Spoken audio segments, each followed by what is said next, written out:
Education halt में आपका स्वागत है। आपको एक 90 वर्ड पर मिनट स्पीड से एक स्पीच बोली जाएगी। आपको बोली गई स्पीच की इमेज डिस्क्रिप्शन में दिए गए लिंक से मिल जाएगी। ऐसे ही और वीडियोस के लिए हमारे चैनल को सब्सक्राइब कीजिए। 5 seconds।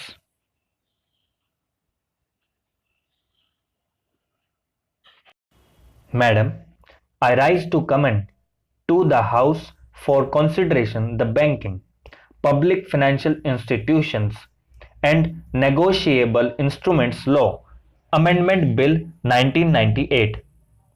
The various banking laws were last amended in 1995. Since then, in the administration of these laws, a need for some further amendments has been experienced. This bill that is before the House seeks to meet only these limited felt needs. We are aware that there has occurred a sea change in the banking scene since the day our late Prime Minister Srimati Indira Gandhi took the momentous decision to bring commercial banking in the fold of the public sector. There is a need to take stock of these developments, assess our perspective requirements, and redraw our strategies for future growth. A comprehensive bill on banking may become necessary to achieve our objectives. However, such a bill, if considered necessary, would be taken up later. The present bill does not seek to achieve any major changes in the bank's operations. The statement of objects and reasons appended to the bill sets out the rationale for various provisions of the bill.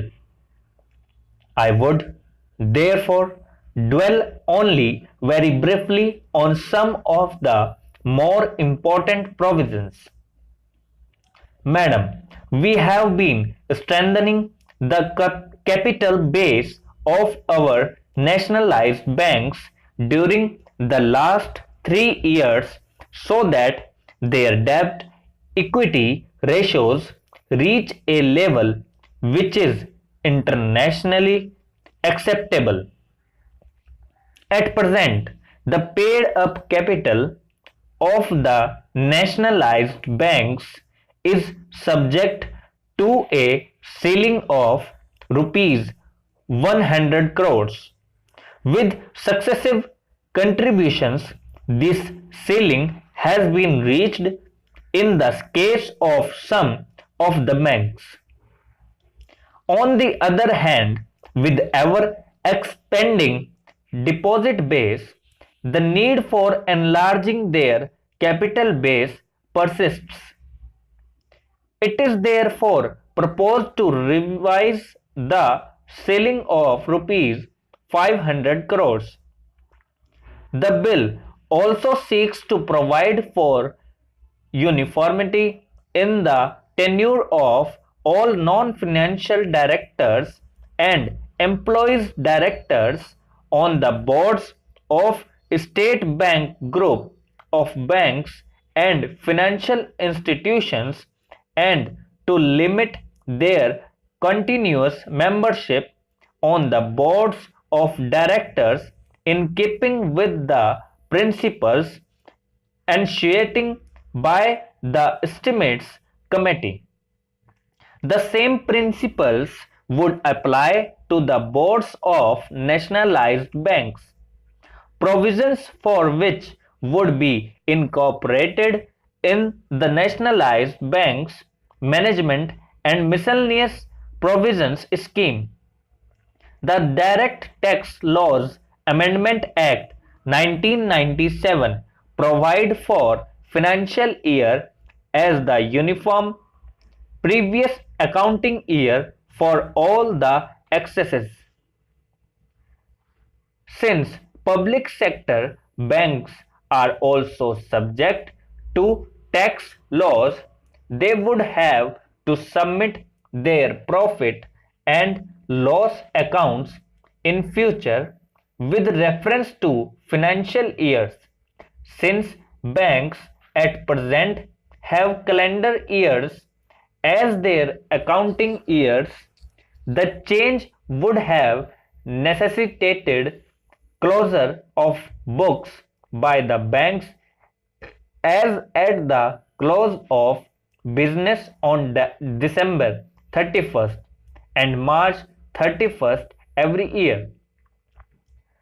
To obviate this avoidable exercise, which is costly, it is proposed to change the present accounting year of the banks and financial institutions also to coincide with the financial year.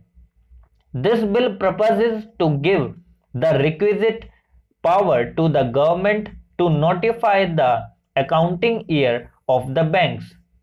Honorable members are aware that there have been persistent and widespread demands from various trade and industry associations to make bouncing of checks a penal offence.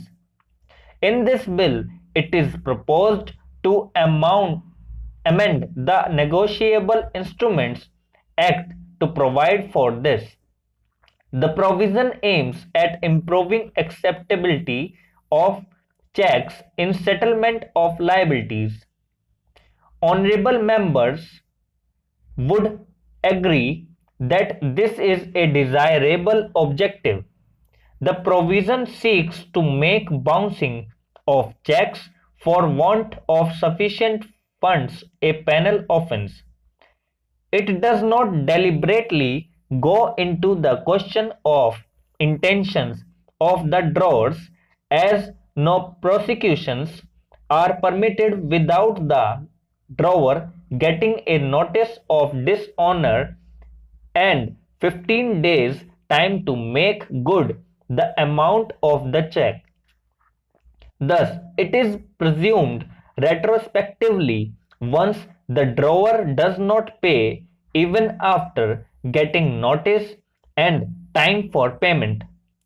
Such laws exist in almost all the major countries of the world. The provision provides enough safeguards to avoid harassment to honest account holders. The bill also seeks to provide for authority to the Reserve Banks of India to direct special audits of banks for specified periods or for specific transactions.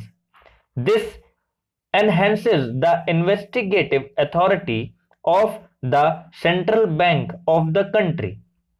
It is also proposed to provide for making of the regulations by the board of directors of certain banks and financial institutions by notification in the official gazette as recommended by the Committee on Subordinate Legislation.